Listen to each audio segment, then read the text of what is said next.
আব্রাহা বাদশাহ যখন হস্তি বাহিনী নিয়ে কাবা শরীফ ধ্বংস করার জন্য এসেছিল, তখন আল্লাহ রাব্বুল আলামিন আবাবিল পাখির মাধ্যমে আব্রাহা বাদশার সেই হস্তি বাহিনীকে ধ্বংস করে দিলেন। তাহলে হিন্দুরা যে ভারতের বাবরি মসজিদ ভাঙলো, আল্লাহ রাব্বুল আলামিন কেন সেই বাবরি মসজিদকে রক্ষা করার জন্য কোনো পাখি পাঠালেন না?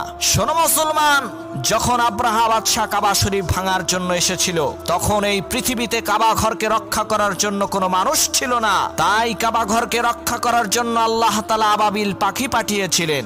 আর যখন বাবরি মসজিদ ভাঙা হয়েছে, তখন এই পৃথিবীতে প্রায় 130 কোটি মুসলমান বিদ্যমান ছিল।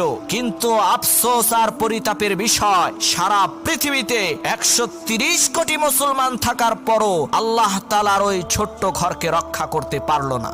আজকে সেই মসজিদের স্থানে রাম মন্দির তৈরি করা হয়েছে, যেখানে মহান আল্লাহ রাব্বুল আলামিনের কুদরতি পায়ে সিজদা করা হতো, সেখানে আজকে আল্লাহর